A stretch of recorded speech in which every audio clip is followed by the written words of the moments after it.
In this video, I'm going to explain how to use the joint angle deformer. Now, a quick note that I want to say is that if you are reading subtitles while watching this video, please switch to audio. I'm going to explain some things, some technique that you are going to need to follow. And if you are only watching the video to try to copy what I'm doing on the screen, or just reading the subtitles and not watching what I'm doing on the screen, this is going to be significantly more complicated.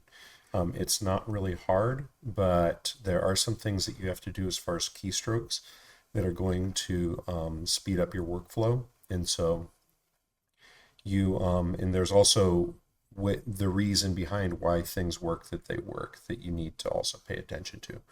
So please listen and please watch, and good luck with this assignment. And if you have any questions, please let me know.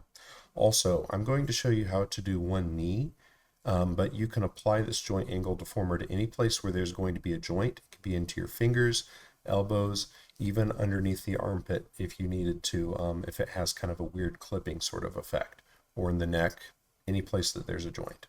So please go ahead and apply it to anything that needs it in order to make your alien look better. For this particular video, we are going to talk about gizmos. So this is actually a really handy tool that you can use in 3ds Max in order to customize how a joint is going to bend. So, for example, you'll see that I have the knees animated right here. And notice how the leg kind of has a weird bend to it.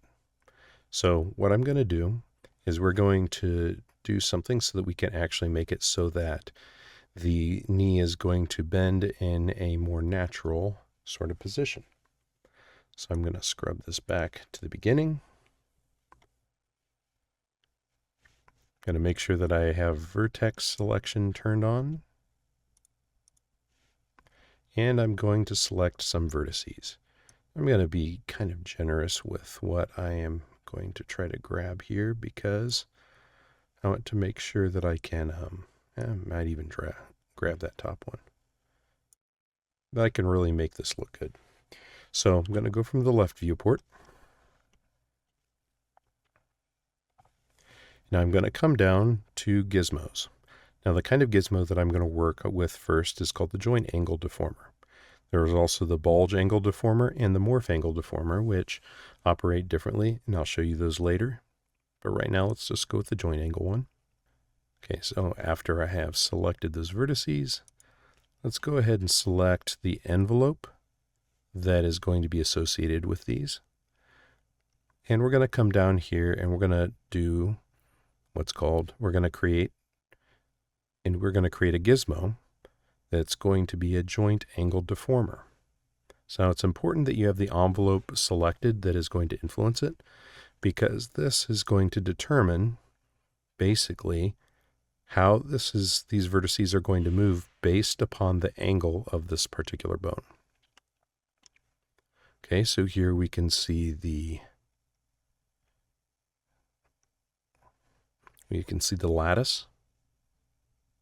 And if I scroll up a little bit to gizmo parameters, I select edit lattice. Now I can actually move these things around. Let's take a look at how it looks when it's bending.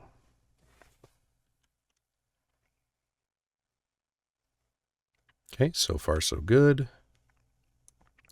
However, if I go up to, let's say 23, notice how the leg is kind of pinching together here.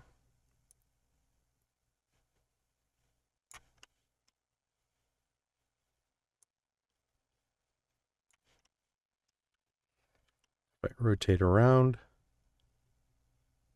notice how the other leg actually has kind of a gap. But I want to fix this so that it looks a little bit more natural. So I'm going to move this down and hit Z just to zoom in on what I have selected. And let's start off by just selecting these two vertices of the lattice. So I'm going to scrub back out, hit Z again, and I can move this up and down. Now keep in mind that I probably want to go to the end of where I have that motion. And there's a reason for that. If you go over here to where it says Edit Angle Key Curves, you can see which vertices of the lattice that I have selected, and you can also see where they are positioned on this timeline. So here is frame 23, there is frame 0. And if I move this around, probably need to move it back down. Might have deselected that lattice part of the lattice I was trying to work with. Let's work with that one. Okay, scrub back to 23. The reason why I select it sometimes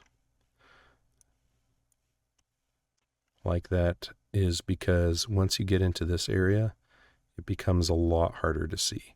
But you can kind of see in the in that joint graph, it's showing how everything is looking. The way that I typically like to approach this is that I like to work with the outside ones first, because then it makes it easier to see the inside ones. So I'm just going to select those two, go back to 23.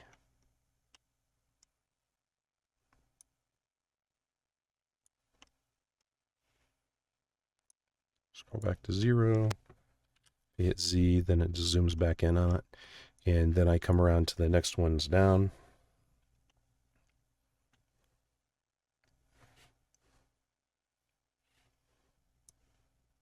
You can also just click on 23.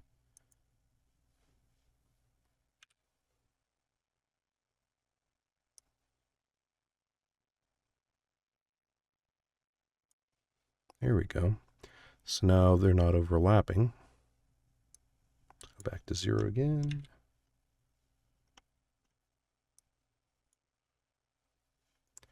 And now let's scrub that back out to 23. It's only 23 because that's just what I chose to make it. And let's make it so it's not pinching it so much. There's actually a little bit of substance there. Okay, and these outer ones are actually pretty easy to work with because I can see it. They're not being covered up by the rest. And now you can see that that knee, when it bends up, see, this is why you want to be very careful with this. So I'm going to click and hold on the wheel in order to be able to pan. But I'm going to scroll up in order to zoom.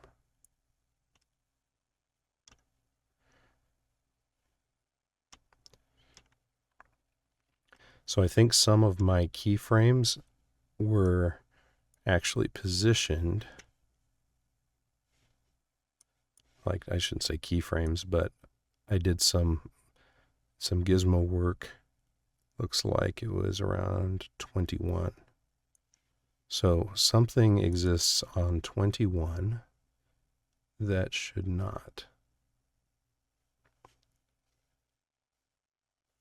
See, and these are actually the frames. It should be the frames here. You'll notice that actually if I make this a little bit bigger, you can see that as I scrub this, it kind of moves around.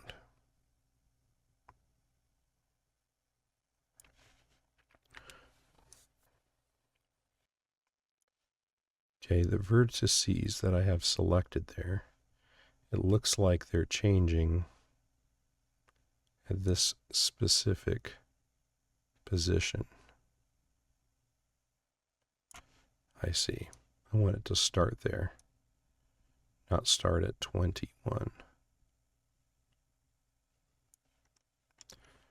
All right, so what I'm going to do is I'm actually going to select all of the lattice. And I'm going to, let's see, where is that marker?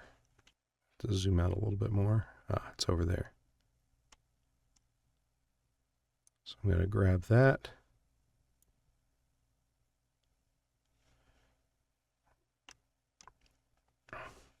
Now let's see what this looks like.